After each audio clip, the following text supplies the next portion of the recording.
में सुनने वाली भगवान विष्णु और माँ लक्ष्मी की कहानी सुनाऊंगी। इस कहानी को सुनने से वैशाख महीने के पुण्य फल की प्राप्ति होती है। तो आइए सुनते हैं भगवान विष्णु और माँ लक्ष्मी की कहानी। एक बार भगवान विष्णु के मन में आया कि चलो धरती का भ्रमण करके आते हैं। वैसे भी काफी समय बीत गया है धरती पर गए हुए। ऐसा सोचकर भगवान विष्णु धरती पर चलने को तैयार हुए। उन्हें ऐसा करते देखकर लक्ष्मी जी ने पूछा, प्रभु आप कहीं जा रहे हैं क्या? भगवान विष्णु ने कहा, हाँ लक्ष्मी, मैं धरती का भ्रमण करने जा रहा हूँ। कुछ देर सोचने के बाद माँ लक्ष्मी ने कहा, प्रभु क्या मैं भी आपके साथ चलूं?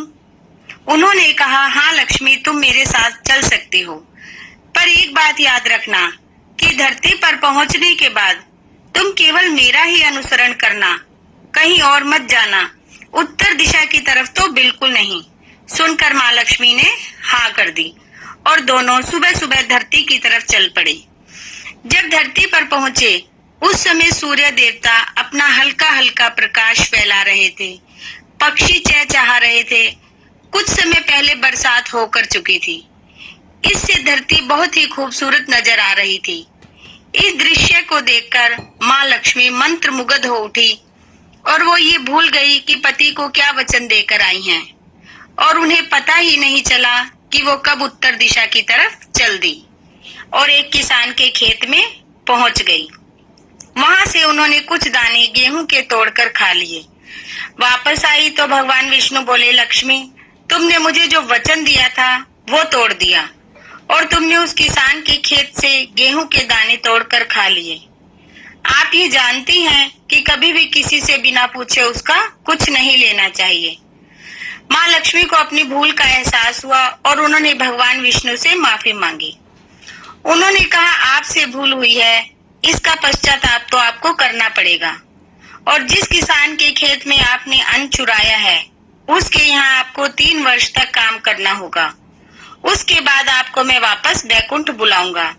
सुनकर माँ लक्ष्मी ने हाँ कर दी। माँ लक्ष्मी एक गरीब औरत का रूप धर उस व्यक्ति के घर पहुंच गई जिसके खेत से अन्न चुराया था। उसका नाम माधव था। माधव के घर में उसकी पत्नी, एक बेटा और 3 बेटियां थी। वह लोग छोटे से खेत में काम करके अपना गुजारा करते थे। माँ लक्ष्मी उनके दरवाजे पर पहुंची तो माधव ने पूछा, बेटी तुम कौन हो और तुम्हें क्या चाहिए? लक्ष्मी जी ने कहा, मैं बहुत गरीब हूँ, कोई मेरी देखभाल करने वाला भी नहीं है और मैंने पिछले 2 दिन से खाना भी नहीं खाया है। तुम मुझे अपने घर में रख लो, मैं तुम्हारे घर का काम कर दिया करूंगी और तुम उसके बदले मुझे भोजन कपड़ा दे देना। माधव एक दयालु व्यक्ति था। उसने कहा, ठीक है, जैसे हम सब रहते हैं तुम भी रह लेना। मैं समझूंगा मेरे 3 नहीं 4 बेटियां हैं, अंदर आ जाओ। और उस दिन से माँ लक्ष्मी बेटी के रूप में उसके साथ रहने लगी।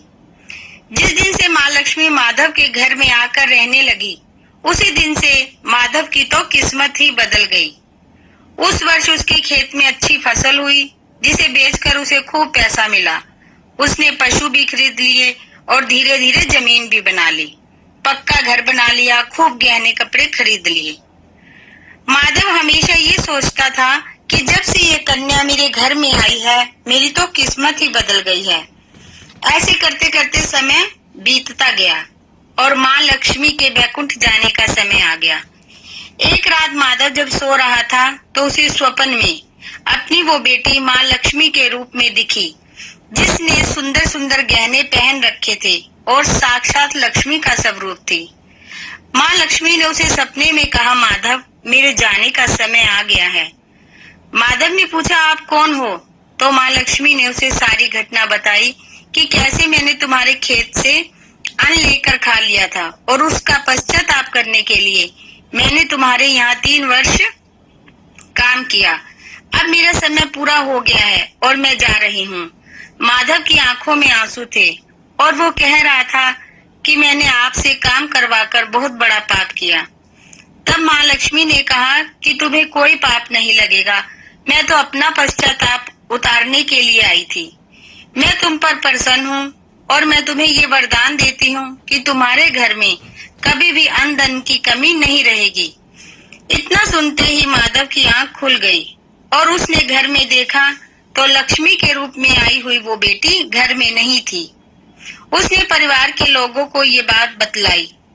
दूसरी तरफ माँ लक्ष्मी बैकुंठ चली गई। हे माँ लक्ष्मी, जैसी कृपा आपने माधव और उसके परिवार पर करी, वैसी कृपा सब पर करना। इस कथा को सुनने वालों पर और सुनाने वालों पर भी अपनी विशेष कृपा बरसाना। आप सबका बहुत बहुत धन्यवाद।